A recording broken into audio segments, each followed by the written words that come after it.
26 batch সবচেয়ে বড় সমস্যা ফিজিক্সে তুমি যেটা ফেস করে থাকো সেটা হচ্ছে সৃজনশীল প্রস্তুতিতে দেখা যাচ্ছে গ নাম্বারটা পারলেও ঘ নাম্বারটা নিয়ে একটু প্রবলেম থেকেই যায় এবং যার কারণে ফিজিক্সে 50-এ 50 মার্ক তোলাটা অনেকের কাছে স্বপ্ন হয়ে যায়।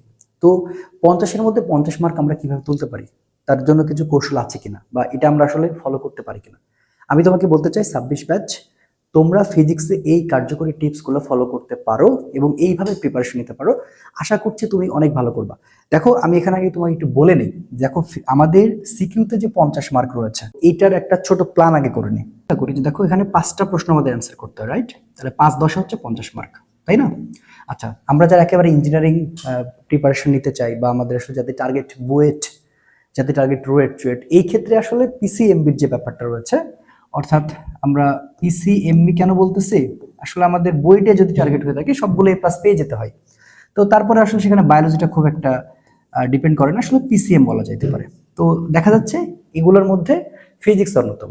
তো আমরা প্রথমত ফিজিক্সে আসলে আমাদের এ প্লাস মানে একদম নিশ্চিত করতে হয়, ঠিক আছে?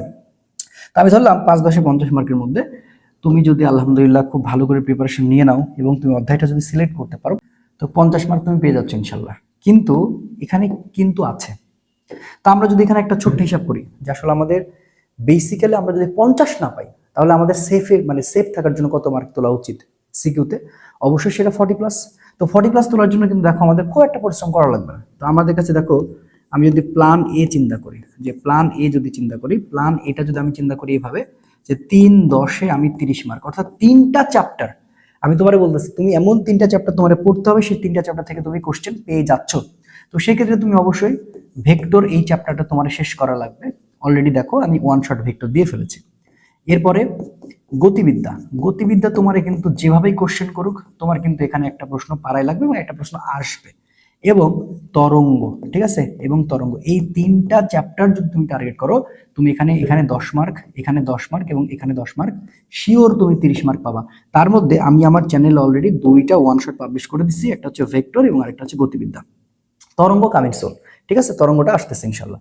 তো তুমি কিন্তু এখানে 10-10 কিন্তু 20 মার্ক অনায়াসে পাবা তুমি যদি ক্লাসটা করতে পারো এবং যদি ভালো করে সেভাবেই করা রয়েছে আর কি। তো দেখো আমরা যদি 3-10-এ 30 মার্ক পাই তাহলে আমি ধরলাম এখানে 3-10 আমাকে 30 মার্ক তোলাই লাগবে। এবার আমি চিন্তা করলাম যে লাস্টের যে 2টা প্রশ্ন আমি লিখতে গিয়েছি কোনো কারণে আমি ঘ নাম্বারটা পারি নাই। তো ঘ নাম্বারটা যদি আমি না পারি তাহলে দেখো আমার 4-4 8 মার্ক কাটা যাচ্ছে। তো সেক্ষেত্রে আমি কি পাচ্ছি, আমার বাকি থাকতেছে কিন্তু 2টা, বাকি থাকতেছে আমার 2টা। তাহলে আমি একটাতে 6 মার্ক করে ধরতেছি, তাহলে 6 × 2 হচ্ছে 12, অর্থাৎ 12 মার্ক পাই। তারপরে দেখো 30 আর 12 কিন্তু আমি কত পেয়ে যাচ্ছি, 42। তাহলে 50 টার্গেট আমার তো আছেই, এরপরেও প্ল্যান এতে তুমি কিন্তু 42 তুলে ফেলতেছো। এবার তুমি যদি চিন্তা করো যে আমি একটু প্ল্যান বিটা চিন্তা করবো, দেখো প্ল্যান বিটা কি, প্ল্যান বিটাও তোমার কাছে সুন্দর একটা, সেটা হচ্ছে তুমি যদি ভেক্টর আর গতিবিদ্যায় খুব ভালো করে পড়ো এখানে 20 মার্ক তুমি কমন পাইতেছো। তাহলে আমি চিন্তা করলাম 2-10-এ তুমি হচ্ছে 20 মার্ক, ভালো করে বুঝছো, 20 মার্ক পাচ্ছ। এবার তুমি চিন্তা করো তুমি ঘ নাম্বার পারো নাই, কিন্তু তোমার এখানে ক খ কিন্তু নিশ্চিত করা লাগবে, ক খ কিন্তু নিশ্চিত করা লাগবে এবং ওই সাজেশনটা আমি তোমাকে দিব, তুমি অবশ্যই পারবা ইনশাল্লাহ। তো এবার দেখো আমরা যদি বাকি 3টা থাকে আমি চিন্তা করলাম প্রত্যেকটা প্রত্যেকটাতে আমি হচ্ছে যে বাদ দিলাম হচ্ছে 4 মার্ক করে, আমি বাদ দিলাম হচ্ছে 4 মার্ক করে। তো আমি যদি 4 মার্ক করে বাদ দিই তাহলে আমার কাছে থাকে হচ্ছে 3-6-18, রাইট? মানে 3টা অধ্যায় বাকি, মানে 3টা আমি ঘ নাম্বার করে বাদ দিছি। তাহলে এখন দেখো 3-6-18, ভালো করে দেখো 3-6-18, তার মানে আমি কত করে বাদ দিছি, আমি বাদ দিয়েছি হচ্ছে 4 করে। তারপরে দেখো আমার কত মার্ক হইতেছে, 20 আর 18 কিন্তু হচ্ছে 38। তো ভাইয়া তুমি এখানে এমন কোন একটা কোশ্চেন তুমি পারবাই, দেখবা পারবা, তো অনায়াসে তোমাকে কিন্তু 2 মার্ক তোলা লাগতেছে। তার মানে তুমি কি আমার কথা বুঝছো যে বাকি যে 3টা আমি তোমাকে প্রিপারেশন নেওয়াচ্ছি সেইখানে কিন্তু তুমি 3-6 মানে 3-6-18 মানে তুমি 4-4 করে ছেড়ে দিছো। তারপরে যদি ছেড়ে দাও 1 পাইছো, 2 পাইছো, 3 পাইছো, গ নাম্বার পাইছো, তারপরে তুমি কিন্তু 38 পাচ্ছ। আর 2 মার্ক দেখা যাচ্ছে তুমি এমনিতে এদিক ওদিক করে লিখতে পারলে কিন্তু হয়ে যাবে, তারপরে তুমি 40 পেয়ে যাচ্ছ। তারপরে তুমি ফিজিক্স এ প্লাস ইনশাল্লাহ পাচ্ছ, ফিজিক্স এ প্লাস ইনশাল্লাহ পাচ্ছ, রাইট? তো আমরা প্রথমত 50, অবশ্যই 50 চিন্তা করব। এখন আসো আমাদের সবার আগে অধ্যায় সিলেক্ট করা। তো ভেক্টর, গতিবিদ্যা, তরঙ্গ মাস্ট। এরপরে তুমি যদি কঠিন অধ্যায়গুলোকে আসলে ভয় না পেয়ে এটাগুলো যদি পড়তে পারো, আমি ফার্স্ট পার্ট নিয়ে কথা বলতেছি, কাজ, ক্ষমতা, শক্তি যদি এর সাথে অ্যাড করতে পারো, ঠিক আছে, আর যদি নিউটনিয়ান বলবিদ্যাটা কোনোভাবে অ্যাড করতে পারো, ঠিক আছে, তাহলে তোমার আর কোনোভাবে কোনো ভয় নাই, মানে তুমি ইজিলি কোশ্চেন কমন পাইতে পাইতে তোমার মাথা খারাপ হয়ে যাবে। এখন তুমি যদি মনে করো যে না স্যার আমি ভেক্টর গতিবেগে তরঙ্গ তো করতেছি, কাজ ক্ষমতাটা আমার কাছে সহজ লাগে বা নিউটনের বলটা সহজ লাগে, আমি আরো একটা অবলিক অধ্যায় পড়বো আমার কমন পাওয়ার জন্য, তো তুমি সেখানে কিন্তু অবলিক অধ্যায় পদার্থের গাঠনিক ধর্মটা কিন্তু দেখতে পারো, পদার্থের গাঠনিক ধর্মটাও কিন্তু দেখতে পারো, এটা সহজ আছে, তুমি এটাও দেখতে পারো, বা তুমি চাইলে মহাকর্ষ বিকর্ষ দেখতে পারো। দেখো ইজিলি তোমার কিন্তু এখানে তুমি সবার আগে প্রশ্ন সিলেক্ট করে ফেললা। এবার আসো যে আমরা কিভাবে প্রস্তুতি নিব, মানে আমাদের স্টাইলটা কি হবে। তো চলো আমি একটু তোমাকে উদাহরণটা দেখাই। আচ্ছা, তো ধরো এটা আমার কাছে কাজ ক্ষমতা শক্তির অধ্যায় আছে, তো আমি আপাতত চিন্তা করি। তো দেখো তোমার প্রথম কাজ হবে তোমার টার্গেট আগে প্রত্যেকটা টাইপ টার্গেট করা। তো এই কোশ্চেনটা আসছে ঢাকা বোর্ড 25-এ, ঢাকা বোর্ড 25-এ আসছে। তো তুমি দেখো টাইপ গতে মানে প্রত্যেকটা বোর্ড নিয়ে তুমি বসবা, তাহলে টাইপ গ তুমি আগে ভাগ করবে এইভাবে। এই যে দেখো টাইপ গ, তুমি কাজ ক্ষমতা শক্তি টাইপ গ নিয়ে একটা খাতা বা একটা নোট তোমার থাকবে। তো তুমি দেখতেছো পাম কর্তৃক কৃত কাজ, তার মানে প্রথম টপিক হচ্ছে কৃত কাজ। এবার আসো তোমার পড়াশোনার স্টাইল হবে কৃত কাজ এ টু জেড যত ফর্মুলা আছে সবগুলো পড়ে ফেলা, সবগুলো পড়ে ফেলা। দেখবা কোনো না কোনো জায়গায় তোমার কৃত কাজ থেকে আসছে। ঠিক আছে, তাহলে আমরা টাইপ গ প্রথমে আমরা কমপ্লিট করব। শোনো গ আর ঘ একই রকম, ব্যাপারটা ভুল। হ্যাঁ, গ ঘ আলাদা বাসিন্দা। আগে গ নাম্বারটা 3 মার্ক কনফার্ম করো। এরপরে দেখতে পাচ্ছি আমরা ঢাকা বোর্ড 25-এ ঘ নম্বরে যে পাম্পটির দক্ষতা 50% হলে কার্যকর ক্ষমতার কি রূপ পরিবর্তন হবে। তো ক্ষমতার পরিবর্তন জানতে চেয়েছে, তো এটাকে আমরা একটু পরে সাইড করব, আগে সাইড করব। ঠিক আছে, এবার চলো দেখি পরের কোশ্চেন রাজশাহী বোর্ড 25-এ। দেখো তো প্রথম পাম্পটির কার্যকর ক্ষমতা, তার মানে তুমি এতক্ষণ কাজ নিয়ে পড়লা, এবার কিন্তু তোমার টাইপ গ 2 নাম্বার তোমার সুন্দর করে এরকম হবে যে ক্ষমতা নির্ণয়। ক্ষমতা তার মানে তোমাকে ক্ষমতা নির্ণয়ের যত ফর্মুলা রয়েছে ঠিক সাইডে তোমার নোটটা হবে এরকম, পি মানে ডাব্লিউ বাই টি, পি মানে হচ্ছে এমজিএইচ বাই টি, পি মানে হচ্ছে এমজিভি। আমার যে কোনো একটা সূত্র দিয়ে আমার অঙ্ক আমাকে কমন দিয়ে দিবে গ নাম্বারে। দেখো নিশ্চিত কমন হয়ে যাচ্ছে, তাহলে ফর্মুলা গ নাম্বার ফর্মুলা।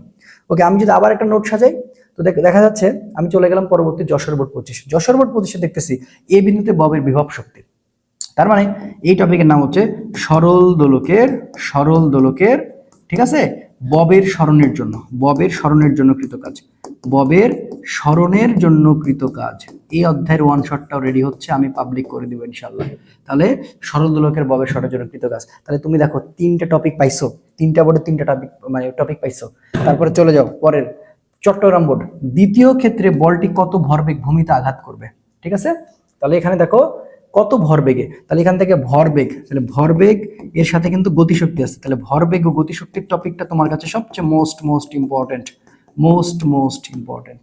তাহলে এইভাবে তুমি সবার আগে গ নাম্বার নোট করে নিবা, গ নাম্বার নোট করে নিবা। তো দেখবা গ নাম্বারের জন্য একটা বিশাল একটা খাতা তোমার তৈরি হয়ে গেল, যেগুলা করলেই তুমি কমন পাচ্ছ, এটা কনফার্ম। ঠিক আছে, এবার আমরা ঘ নাম্বারে আসবো। এবার ঘ নাম্বারে পড়াটা প্রস্তুতি নেওয়ার সিস্টেমটা কিন্তু একটু আলাদা হইতে হবে। ঠিক আছে, ঢাকা বোর্ড 25 দেখো পাম্পটির দক্ষতা 50% হলে কার্যকর ক্ষমতার কিরূপ পরিবর্তন হবে। হ্যাঁ, তুমি এটা প্র্যাকটিস করবা, তুমি অবশ্যই প্র্যাকটিস করবা, নোট দেখে বা যেভাবে হোক বা আমি সলভ করে দিচ্ছি তুমি প্র্যাকটিস করবা। কিন্তু তোমার এখানে বুঝতে হবে এখানে কি কি জিনিস আছে, কার্যকর ক্ষমতার কি মানে ক্ষমতার পরিবর্তন।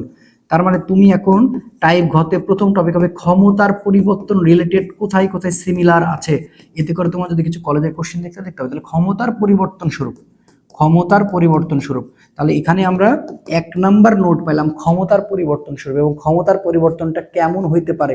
তাহলে এখানে দুটা ক্ষমতার মধ্যে চাইতে পারে, পি মানে ডাব্লিউ। তাহলে এইখানে তুমি বুঝতে পারতেছো যে ক্ষমতা, তাহলে ক্ষমতার কনসেপ্ট তোমাকে একটু বুঝতে হবে ভাইয়া, এটা কিন্তু কনসেপ্টুয়ালি তোমাকে বুঝতে হবে। তাহলে ক্ষমতার কনসেপ্টটা এ টু জেড তোমাকে পড়তে হবে, ক্ষমতার এ টু জেড কনসেপ্ট।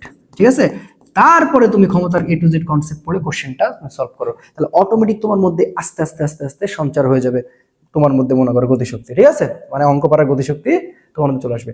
এবার কি বলছে উদ্দীপকের কোয়াটির প্রথমে 1/3 এবং একটি যথাক্রমে প্রথম ও দ্বিতীয় 1/3, প্রথম ও দ্বিতীয় পাম্প দ্বারা পানি শূন্য করতে। তার মানে কুয়া বা চৌবাচ্চা, এইটা ঘ নাম্বারে খুব আসে, কুয়া বা চৌবাচ্চা সংক্রান্ত। আমি জাস্ট তোমাকে পড়ার স্টাইলটা দেখা দিচ্ছি।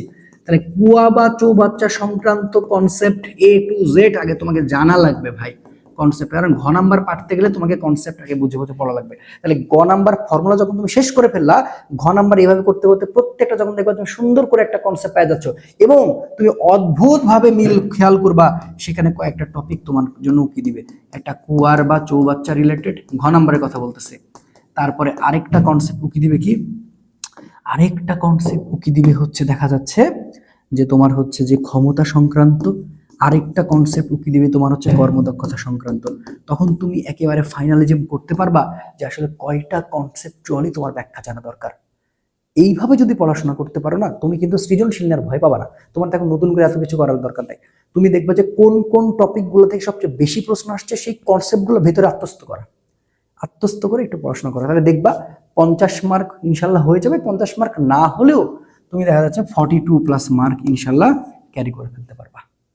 তাহলে স্টাইলটা বুঝতে পারছো? তাহলে প্রত্যেকটা তোমার একটা খাতা থাকতে হবে, যেই খাতাতে তোমার টাইপ গয়ের জন্য আলাদা আলাদা সিস্টেম, অ্যান্ড টাইপ ঘয়ের জন্য আলাদা সিস্টেম, টাইপ ঘয়ের জন্য আলাদা সিস্টেম, অ্যান্ড ক আর খয়ের জন্য একটু থিওরি রিলেটেড কিছু পড়াশোনা করলে এটা একটা আলাদা, হ্যাঁ, ক প্লাস খয়ের জন্য একটা আলাদা কনসেপচুয়ালি, মানে জাস্ট একটু সংজ্ঞাটা পড়বা, দেখবা যে হয়ে যাচ্ছে। আশা করি এই টিপসটা তোমার কাজে লাগবে এবং তুমি খুব ভালো করে সেটা মানে পরিপূর্ণতার সাথে শেষ করবা। তো 26 ব্যাচ প্রান্ত ফিজিক্স চ্যানেলের পক্ষ থেকে এবং আরিশা একাডেমির পক্ষ থেকে তোমাদের জন্য খুব ভালো মতন সবকিছু প্রোভাইড করবো ইনশাল্লাহ। তোমরা জানো বা জানো কিনা জানি না আমি, যে আমাদের আরিশা একাডেমি প্রান্ত ফিজিক্স এটি কিন্তু সম্পূর্ণ অ্যাডমিশন একটা প্ল্যাটফর্ম এবং বিশ্বস্ত প্ল্যাটফর্ম। ইনশাল্লাহ অনেক স্টুডেন্ট আমাদের কাছে ভরসা রেখেছে, চান্স পেয়েছে। আমরা 26 নিয়ে কাজ শুরু করবো ইনশাল্লাহ খুব দ্রুততার সাথে। অলরেডি আমাদের একটা ব্যাচও চলতেছে, বাট আমি এখন ভাবে ভর্তিগুলো বন্ধ রেখেছি, কারণ আমি সার্ভিসটা দিতে চাই, দেন তোমাদের সাথে যুক্ত হতে চাই ইনশাল্লাহ। তো কেউ টেনশন না করে ভালো করে পড়াশোনা করতে থাকো, বাকিটা আল্লাহ ভরসা এবং আল্লাহর উপর বিশ্বাস রেখে পরিশ্রম করতে থাকো। ইনশাল্লাহ দেখা হবে বিজয়ের মঞ্চে। তোমার টেকনিক, তোমার ট্যাকটিক্স সবগুলো যেন আস্তে আস্তে আস্তে আস্তে একটা আলাদা রকম হয় এবং বাকিদের থেকে যেন আলাদা হয়, তাহলে তুমি সফলতা লাভ করবে ইনশাল্লাহ। আসসালামু আলাইকুম রহমতুল্লাহ।